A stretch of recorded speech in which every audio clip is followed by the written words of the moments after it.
नमस्कार दोस्तों, क्या एक लकवे के मरीज के हाथों में पैरों में आई हुई अकड़न को ख़त्म किया जा सकता है? क्या उसमें उन्हें रिलैक्स दिलाया जा सकता है? हाँ या ना? ये बहुत सारे पेशेंट्स का सवाल होता है। आज मैं इस सवाल का जवाब आपके लिए इस वीडियो के माध्यम से लेकर आया हूँ और इसका जवाब है जी हाँ, बिल्कुल हम उस अकड़न को काफ़ी हद तक ख़त्म कर सकते हैं, लेकिन उसके लिए आपको करना क्या होगा ये जानना बहुत ज़रूरी है। सबसे पहली चीज़ यहाँ पर अगर हम बात करते हैं तो पेशेंट्स अक्सर एक बात बोलते हैं कि सर हम एक्सरसाइज करते हैं, सर हम मसाज करते हैं या हम मसाज करवाते हैं, इवन हम फिजियोथेरेपी पे जाते हैं, वहाँ पर भी मशीन से प्रॉपर मसाज होती है, लेकिन हमें कुछ खास रिजल्ट देखने को नहीं मिल रहा है। अगर आपका भी यही सवाल है तो यहाँ पर आपको एक चीज़ समझनी पड़ेगी कि ये जो स्टिफनेस हाथों में आ रही है, फॉर एग्जांपल हाथ ऐसे मुड़ा हुआ है, अब आप उसे सीधा करते हैं कितना भी जोर लगा के, आप एक्सरसाइज कराते हैं लेकिन वो हाथ वापस ऐसे ही हो जाता है। पैर में आप कितनी भी मालिश कर लीजिए उसकी मूवमेंट ठीक नहीं हो पाती है। ऐसा हो क्यों रहा है? क्योंकि आपके हाथ की मसल्स को, आपके पैर की मसल्स को, हमारे पूरी बॉडी को काम करने का जो डायरेक्ट ऑर्डर मिलता है वो किससे मिलता है? दिमाग से। लेकिन यहाँ पर पैरालिसिस की वजह से आपके दिमाग के उस हिस्से ने काम करना बंद कर दिया है क्योंकि वो डेड हो गया है। तो अब इसका मतलब क्या? वो हिस्सा दोबारा काम नहीं करेगा क्या? मतलब हमारी बॉडी के जो मूवमेंट्स हैं क्या वो ठीक नहीं होंगे? बिल्कुल हो सकते हैं। इसके लिए आपको दो चीज़ें समझना बहुत ज़रूरी है। जब भी किसी भी व्यक्ति को पैरालिसिस होता है यानी लकवे का उसे अटैक आया हुआ होता है तो पहले 5 महीने में उस पेशेंट की रिकवरी बहुत अच्छी होती है। क्यों? क्योंकि उस वक्त में हमारा जो ब्रेन का हिस्सा डेड हो गया होता है, उस हिस्से का काम हमारे ही दिमाग के दूसरे हिस्से को दिया जाता है, यानी हमारे दिमाग के दूसरे हिस्से पर डबल काम का वर्क आ जाता है और उसे दोबारा ट्रेंड किया जाता है हमारी बॉडी को मूवमेंट दिलाने में, काम करने में। ये एक नेचुरल प्रोसेस होता है। इस प्रोसेस के दौरान आप अपने पेशेंट को जितना एक्सरसाइज करवा सकते हैं, सिखा सकते हैं, हेल्प कर सकते हैं, उतना ही ज़्यादा रिकवरी और बेनिफिट आपको उसके अंदर देखने को मिल सकता है। लेकिन अब सवाल उठता है, अगर किसी पेशेंट को 1 साल हो गया, 2 साल हो गए, 8-10 साल हो गए हैं लकवा हुए, तो क्या अब वो ठीक नहीं हो सकते? जी हाँ, वो ठीक हो सकते हैं। उनके हाथों पैरों की भी स्टिफनेस जो अकड़न है वो जा सकती है। लेकिन कैसे? उसके लिए आपको सही तरीके जानने पड़ेंगे।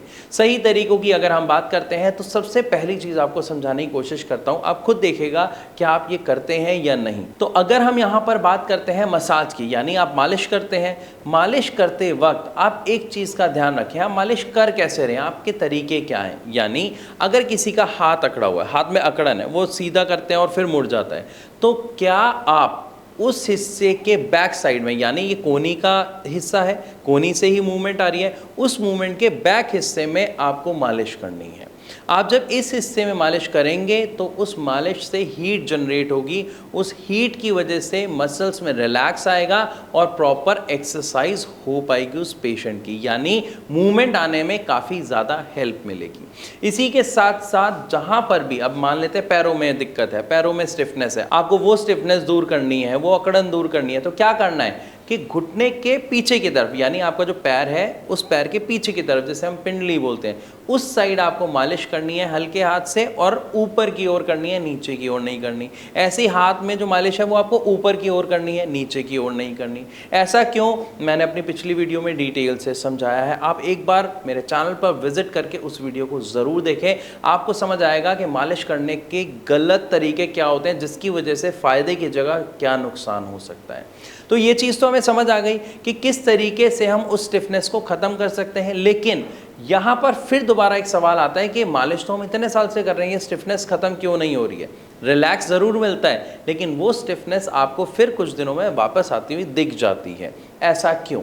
क्योंकि हमारा दिमाग ऑर्डर दे रहा था, अब वो सिग्नल्स, वो ऑर्डर हमारा दिमाग नहीं दे पा रहा है, और जितना उसको ट्रेनिंग का पीरियड मिला था, जो 5 महीने का उसे टाइम मिला था, उसमें ट्रेनिंग पूरी नहीं हो पाई। तो अब हमें क्या करना पड़ेगा?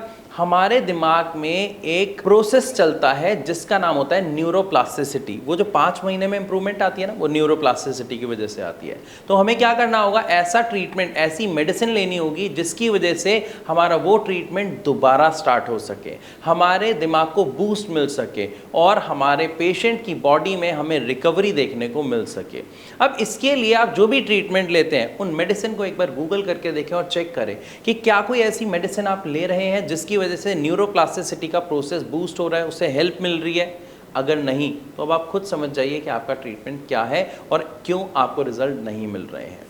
लेकिन अगर हम बात करते हैं भारत होम्योपैथी की, तो यहाँ पर जो ट्रीटमेंट दिया जाता है वो पेशेंट के अकॉर्डिंग, उसकी समस्या को जान के, उसकी हिस्ट्री को जान के मेडिसिन कस्टमाइज की जाती है पेशेंट के अकॉर्डिंग, ताकि उनके अंदर शानदार इम्प्रूवमेंट हमें देखने को मिल सके।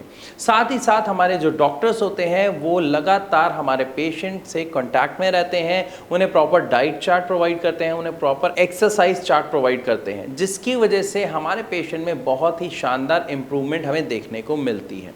हो सकता है मेरी बातें सुन के आपके मन में बहुत सारे सवाल आ रहे हो, तो आपको सिंपल सा एक काम करना है, नीचे दिए गए नंबर पे अभी कॉल करें, free of cost Bharat homeopathy के डॉक्टर से बात करें, अपनी समस्या उन्हें बताएं, जो भी आपका डाउट, जो भी आपका शक है आप उनसे पूछें, ताकि आप अपने पेशेंट के अंदर इम्प्रूवमेंट ला सकें और वो पेशेंट एक स्वस्थ और हेल्दी लाइफ जी सके।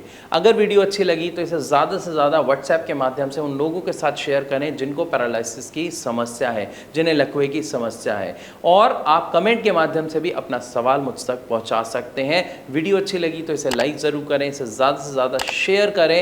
एंड वन मोर थिंग, ऐसी और वीडियोज़ के लिए हमारे चैनल को सब्सक्राइब करना बिल्कुल ना भूलें।